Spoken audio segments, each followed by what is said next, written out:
तो जैसे कि हमने लास्ट एपिसोड के अंदर देखा था, वो टकला जो होता है वो सभी लोगों से बोलता है कि ये चीज़ बहुत ज़्यादा सिंपल है, सभी लोगों के लिए सही रहेगा कि वे इस जगह से दूर रहे। जो सुनते के साथ ही सभी लोग जो होते हैं वो आपस में बातें करने लगते हैं और एक बंदा बोलता है कि ये टकला तो जो है वो यहाँ पर सारा सामान जो है वो अपने यहाँ रखना चाहता है। सच में जो अलायंस ऑफ वर्ल्ड है उसके लोग तो बहुत ही ज़्यादा क्रूअल है। और उनके इतना बोलते के साथ ही जो सिस्टर फोयोन होता है वो उस टकले को समझाते हुए उसे बोलता है कि देखो चाहो तुम इस तरह की चीज़ों को नहीं कर सकते हो। यहाँ पर सभी लोग जो है वो यहाँ पर अपने अपने सामान को लेने के लिए आए हैं। तुम्हें यहाँ पर इंसाफ से चलना चाहिए, तुम जो कर रहे हो वो ठीक नहीं है। जो सुनते के साथ ही वो टकला जो होता है वो सिस्टर फोयान से बोलता है कि मैं पहले ही यहाँ पर सभी लोगों को बहुत सारी बातें जो है वो बोल चुका हूँ और सभी लोगों को समझा चुका हूँ, लेकिन तुम्हें देखकर ऐसा लगता है कि तुम मेरी बात के लिए एग्री नहीं करने वाले। तुमने यहाँ पर बार बार टोक कर मेरी बहुत ज़्यादा डिसरिस्पेक्ट जो है वो की है, जिस कारण अब मुझे बहुत ही ज़्यादा गुस्सा जो है वो आ चुका है। तो इसीलिए अब मैं सबसे पहले यहाँ पर पीटने की शुरुआत जो है वो तुम्हें ही करूँगा। जो सुनते के साथ ही सभी लोग जो होते हैं वो काफ़ी ज़्यादा हैरान हो जाते हैं और एक बंदा बोलता है कि सच में जो ये जाओ नाम का बंदा है ये तो बहुत ही ज़्यादा एरोगेंट है। अगर यहाँ पर इसकी बात को जो सिस्टर फोयोन है वो नहीं मान रही तो ये तो उनके साथ में फाइट करने के लिए ही तैयार हो गया। जो सुनते के साथ ही एक और बंदा जो होता है वो बोलता है कि तुमने बिल्कुल सही कहा। अगर एंसेस्टर फोयोवान की बात की जाए तो वे पिछले हजारों सालों से कल्टीवेशन करते हुए आ रहे हैं, लेकिन उसके बाद भी जरा इसे देखो तो यहाँ पर जो एंसेस्टर फोयोवान है उसे कैसे एरोगेंटली होकर चैलेंज कर रहा है। जो सुनकर दूसरे वाला बंदा बोलता है कि तुमने सही कहा, एंसेस्टर फोयोवान की पावर बहुत ज़्यादा है। अगर वे चाहे तो वे इस बंदे को एक ही पल में ख़त्म कर सकते हैं। और उसके इतना बोलते के साथ ही वो टकला सीधे जाकर एंसेस्टर फोयोवान के मुँह पर एक पंच मारता है और उस टकले के पंच के कारण हम देखते हैं कि एंसेस्टर फोयोवान जो होता है वो अचानक से हवा में उड़ जाता है, जिसे देखकर सभी लोग हैरान हो जाते हैं। और वे बोलते हैं कि क्या इसने एंसेस्टर फोयोवान को पंच मार दिया। यकीन नहीं होता कि इसने यहाँ पर एक ही पंच में एंसेस्टर फोयोवान को नॉकआउट कर दिया। जो सुनकर दूसरे वाला बंदा बोलता है कि लेकिन आखिर ऐसा पॉसिबल भी कैसे है। एंसेस्टर फोयोवान जो है वो बहुत ही लंबे टाइम से कल्टीवेशन करते हुए आ रही है, तो फिर आखिर ये जाओ जो है वो इतना पावरफुल कैसे हो सकता है कि एंसेस्टर फोयोवान को हरा दे। और उसके इतना बोलते के साथ ही एंसेस्टर फोयोवान जो होता है वो ज़मीन पर गिर जाता है। तभी जो जाओ होता है वो उसे मारते हुए दोबारा से उसे बोलता है कि मुझे बताओ कि क्या तुम्हारे यहाँ पर मेरे लिए कोई भी रिस्पेक्ट नहीं है।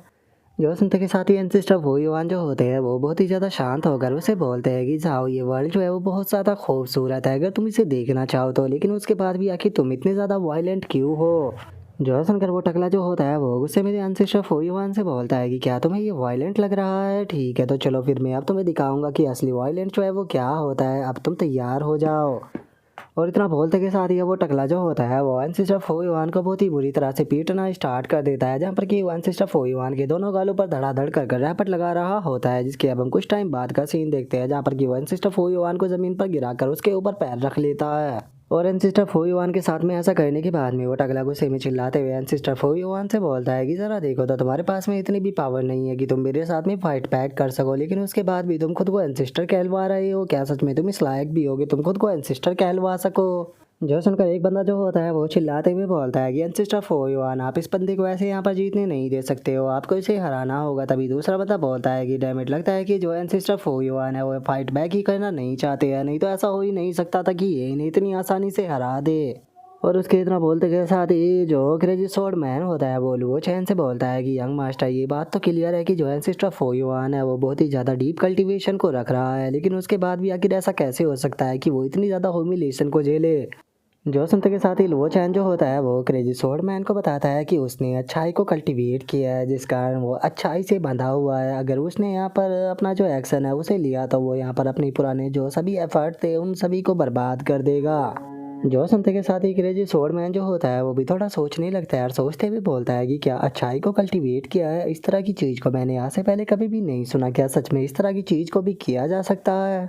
और उसके इतना बोलते के साथ ही वो टकला जो होता है वो सभी लोगों से बोलता है कि ठीक है ये बास्टर्ड जो है वो फाइट बैक नहीं करने वाला, तो इस बेवकूफ़ को छोड़ो और जाओ जाकर इसके सारे के सारे ट्रेजर जो है उन्हें इकट्ठा कर लो।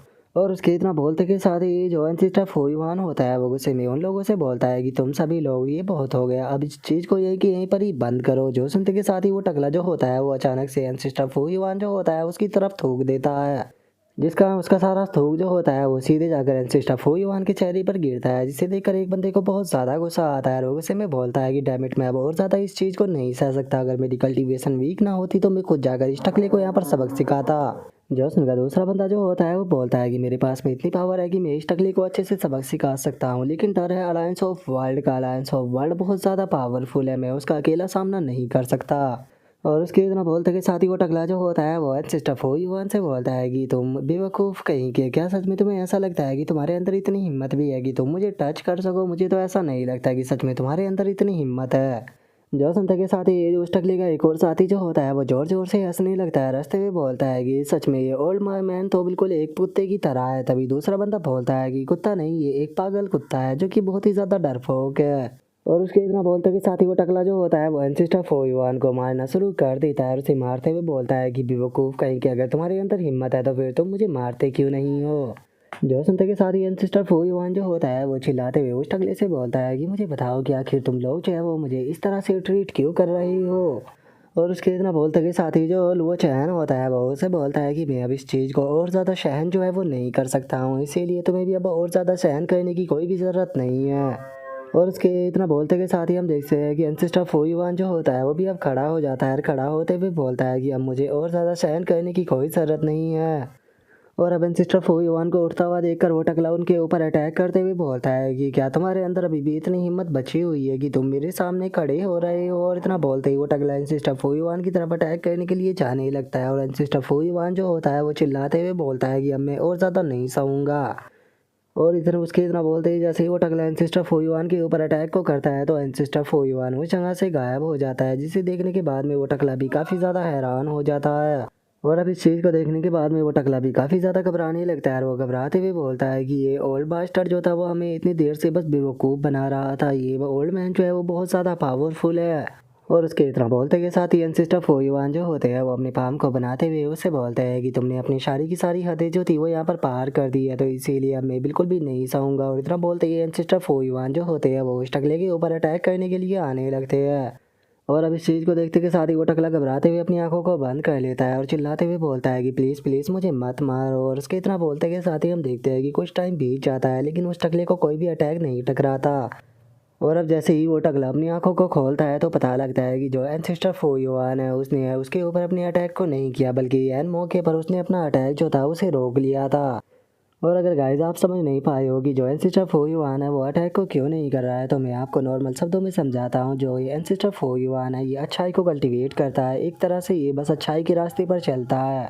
और ये बिल्कुल भी जो वायलेंस है उसे करना नहीं चाहता, क्योंकि अगर इसने किसी को मारा तो उससे इसका जो अच्छाई का पाथ है वो टूट जाएगा, जिससे कि ये कल्टीवेट कर रहा है। इसीलिए इतनी ह्यूमिलेशन के बाद भी इसने इस टकले को नहीं मारा था। मैं उम्मीद करता हूँ कि आप लोगों को यहाँ पर जो सिचुएशन है वो समझ में आ गई होगी। और अब यही पर ही हमारा आज का एपिसोड जो है वो भी कंप्लीट हो जाता है। तो नेक्स्ट एपिसोड के अंदर देखिए कि आगे क्या होता है। अगर आप लोगों को वीडियो अच्छी लगी हो तो लाइक करना, चैनल को सब्सक्राइब करना। मैं मिलता हूँ आप लोगों से नेक्स्ट एपिसोड के अंदर, तब तक के लिए बाय बाय गाइस।